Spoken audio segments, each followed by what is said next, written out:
So let's show him some love. Thanks very much, and thanks Supervisor Fewer for being a brave face of our local government. This is what we need in this time of crisis. And in fact, Supervisor Fewer gave my speech, so I'm tearing up my speech. So I just want to point this out. Bill Clinton was impeached for 1 count of perjury. That perjury was when he was asked under oath whether he had sex with Monica Lewinsky. That wasn't even part of the Whitewater investigation. He was impeached for 1 count of perjury.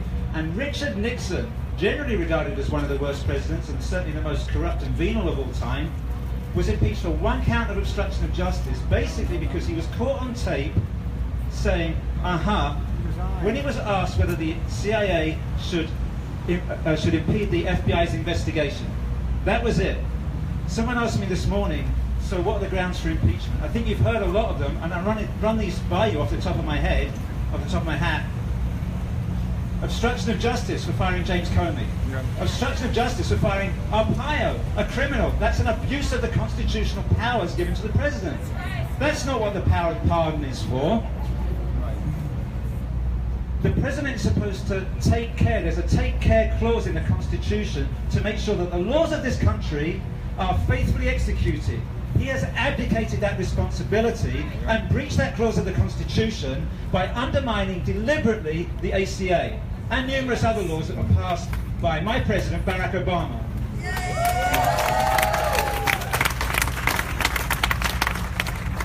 He's breached his oath of office by failing to preserve, protect and defend the Constitution of the United States, and that's why we're here. This isn't about criminal proceedings. Robert Mueller will take care of those. This is about the Constitution of the United States. There is no constitutional police force. The only people we're finding out now that can enforce the Constitution of the United States are we the people. That's us and our elected representatives. I'm going to move on because we've heard a lot of people saying now's not the time, number one. Pence is even worse, number two. Maybe Trump will help us win in 2018, that's number three. And it'll make us a target of the federal government, which we heard in Pacifica last night. That's right. Which I think is a pathetic excuse because you stand up to bullies, always and everywhere. So you can use these as bullet points for your friends and colleagues and families. If now's not a good time to impeach Trump, when would be a good time? After a nuclear conflagration on the Korean Peninsula kills millions of people, after thousands of brown American citizens die in Puerto Rico because they don't have clean water, and that's happening right now. 450 people have died already, nearly all of them after the hurricane because of preventable diseases. Maybe after we complete the transition to an authoritarian state led by a strong-armed dictator and his generals.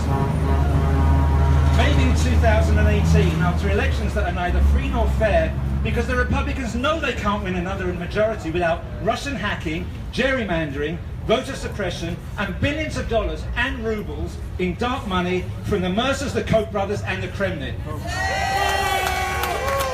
These people who say now's not the time, when any of these inevitabilities come to pass, will they send thoughts and prayers? Or should we do our duty as citizens charged with defending the Constitution and go ahead and increase the volume of our demands to impeach Trump? And I want to talk a bit about Pence. When Pence is the malignantly narcissistic, authoritarian, white supremacist president, we'll deal with him.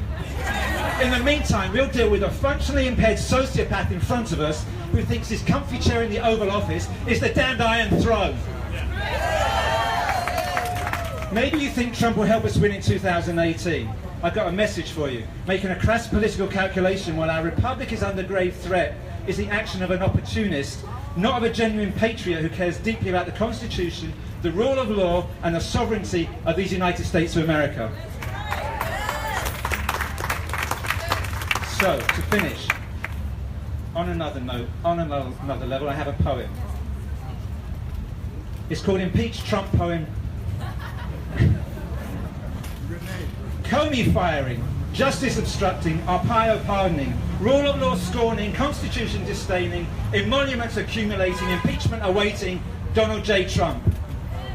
Malignantly narcissistic, sociopathically governing, morality entirely missing, empathy utterly lacking, functionally deteriorating, shamelessly, endlessly, pathologically lying.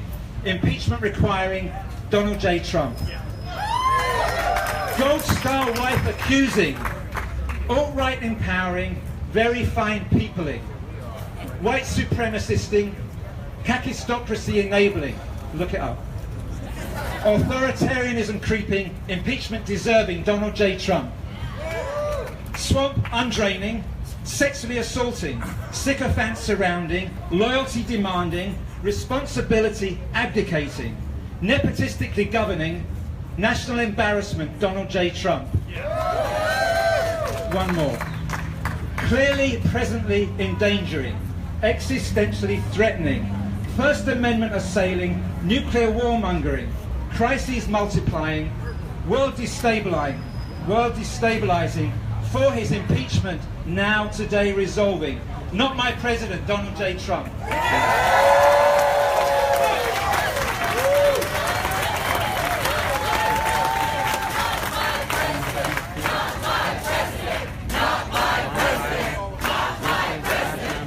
Thank you so much, Steve. Next up, we are honored that a champion for the environment and also for this impeachment